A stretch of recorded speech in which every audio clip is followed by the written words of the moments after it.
Welcome back. ప్రభుత్వంపై super star CEO విమర్శలు గుప్పించారు. అదే అతడు ప్రజలకు కనిపించిన చివరి రోజు.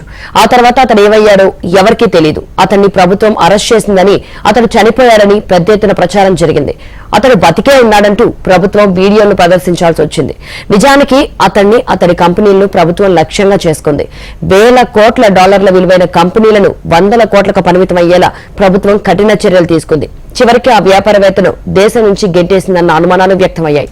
అతడు మాత్రం అజ్ఞాతంలోనే ఉండిపోయాడు. కానీ తనను తరివేసిన ఆ వ్యక్తిని ఆ దేశం తిరిగి రమ్మని వేడుకుంది. నువ్వు వస్తేనే దేశ ఆర్థిక వ్యవస్థ బాగుపడుతుందని పుచ్చగించింది. చివరికి అతడు స్వదేశానికి వచ్చాడు. అతడు కంపెనీలు మళ్లీ పుంజుకున్నాయి. పెట్టుబడిదారుల్లో కొత్త ఆశలు చిగురించాయి. కానీ ఆ దేశ ఆర్థిక వ్యవస్థ మాత్రం ఇంకా డేంజర్ జోన్లోనే ఉంది. సంక్షోభం నుంచి చైనాను మా గట్టెక్కిస్తాడా? జాక్ మా అండ్ టీమ్ యాక్షన్లోకి దిగిందా? బీజింగ్ నష్ట నివారణ చర్యలు చేపట్టిందా? డ్రాగన్ కంట్రీలో పరిస్థితులు మరింత అధ్వానంగా మారుతున్నాయి.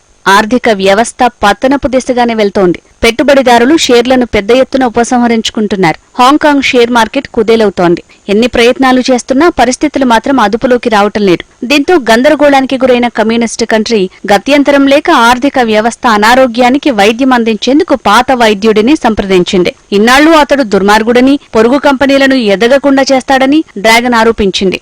అతడి కంపెనీల్ని ముక్కలు చేసింది. వాటి విలువ పాతాళానికి పడిపోయేలా చేసింది. దేశం నుంచి ఆ వైద్యుణ్ణి తరిమేసింది. అతడు ఎవరో కాదు, జాక్ మా. Online portal Ali Baba fame Beijing కొరడా దెబ్బలకు విలవిల్లాడాడు. బీజింగ్ పెద్దన్న జిన్పింగ్ ఆగ్రహానికి గురైన జాక్ మా ఇన్నాళ్లు అజ్ఞాతంలో గడిపాడు.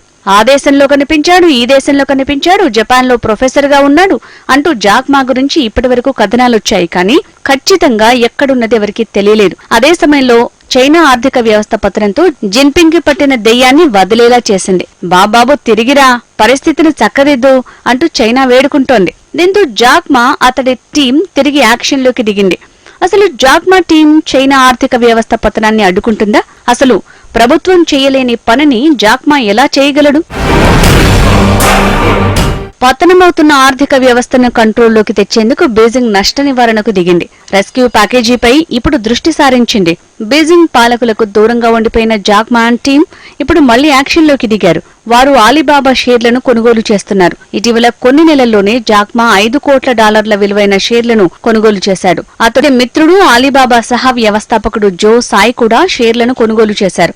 జో సాయ్ ప్రస్తుతం ఆలీబాబా కంపెనీ చైర్మన్. తాజాగా అతడు 15 కోట్ల 10 లక్షల డాలర్ల విలువైన షేర్లను కొనుగోలు చేసినట్టు నివేదికలు చెప్తున్నాయి. ఈ ఇరువురి మొత్తం పెట్టుబడులు 20 కోట్ల డాలర్లు. ఆలీబాబా కంపెనీ విలువ 17,100 కోట్ల డాలర్లు. 17,000 కోట్లతో పోల్చుకుంటే 20 కోట్ల డాలర్ల పెట్టుబడి అనేది చాలా తక్కువగా అనిపించొచ్చు. కానీ ఇది చైనాలో ఇప్పుడు సంచలనం సృష్టిస్తోంది. జాక్ మా, జో సాయ్ ఎందుకు ఆలీబాబా షేర్లను కొనుగోలు చేస్తున్నారు అనేది ఇప్పుడు అక్కడ ఇన్వెస్టర్లలో ఆసక్తి నెలకొంది. కానీ జాక్ మా, జో సాయ్ మాత్రం దీనిపై ఇప్పటి వరకు స్పందించలేదు. కానీ సంస్థ వ్యవస్థాపకులు సొంత కంపెనీలో మళ్లీ పెట్టుబడులు పెట్టినప్పుడు సాధారణంగా 2 విషయాలు స్పష్టంగా అర్థమవుతాయి. ఒకటి, కంపెనీని మరింత స్ట్రాంగ్ గా మార్చటం. జాక్ మా, జో సాయ్ తాజాగా కొనుగోలు చేసిన షేర్లతో ఆలీబాబాలో అతిపెద్ద వాటాదారులుగా మారారు. ఆలీబాబాలో ఇప్పటి వరకు అతిపెద్ద వాటాదారుగా ఎవరున్నారు? మా సాయ్ తాజాగా 20 కోట్ల డాలర్ల షేర్లను కొనుగోలు చేయక మునుపు అతిపెద్ద వాటాదారుగా జపాన్ పెట్టుబడి దిగ్గజం సాఫ్ట్ బ్యాంక్ ఉండేది. ఆ స్థానాన్ని ఇప్పుడు జాక్ మా, జో సాయ్ భర్తీ చేశారు. అయితే ఆలీబాబాపై సాఫ్ట్ బ్యాంక్ తన పట్టును మరింత బలోపేతం చేసుకునే అవకాశం ఉంది. కానీ ఆలీబాబాను నిర్మించింది మా సాయ్ మాత్రమే. ఇక ఈ ఇరువురు పెట్టుబడులు పెట్టడం వ్యాపారమే కావచ్చు. కానీ బీజింగ్ అనుమతి లేకుండా జాక్ మా మళ్లీ పెట్టుబడులు పెట్టేందుకు ఛాన్సే లేదు. ఇక మా షేర్ల కొనుగోలుపై పెట్టుబడిదారులకు సందేహాలున్నప్పటికీ ఆలీబాబా వ్యవస్థాపకుల సామర్థ్యాన్ని విశ్వసిస్తారు. ఇదే పాయింట్ ని బీజింగ్ పట్టుకుంది. అందుకే తిరిగి జాక్ మాను రప్పించేందుకు యత్నించింది. ఈ నేపథ్యంలోనే వారు షేర్లను కొనుగోలు చేశారు. దీని ద్వారా పెట్టుబడిదారులకు ఓ సంకేతాన్ని ఇచ్చారు. ఎన్ని ఒడుదొడుకులు ఎదురైనా ఆలీబాబా బలంగానే ఉందని చూపించారు. నిజానికి ఇటీవలి కాలంలో చైనా ఈ కంపెనీని పూర్తిగా టార్గెట్ చేసింది. 2021లో ఆలీబాబా సంస్థ ఇతర చిన్న సంస్థల్ని తొక్కేస్తోందంటూ బీజింగ్ ఆరోపించింది. ఏకంగా $280 కోట్ల జరిమానా విధించింది. గతంలో చైనాలోని ఏ కంపెనీకి ఇంత భారీ మొత్తంలో జరిమానా విధించిన సందర్భాలు లేవు. అంతేకాదు Ali Baba super star CEO Jack మాను కంపెనీని లక్ష్యంగా చేసుకుంది. ముందుగా యాంట్ గ్రూప్ పై చైనా కొరడా జులిపించింది. యాంట్ గ్రూప్ అనేది ఆలీబాబా అనుబంధ సంస్థ. యాంట్ గ్రూప్ ఆర్థిక సేవల సంస్థ.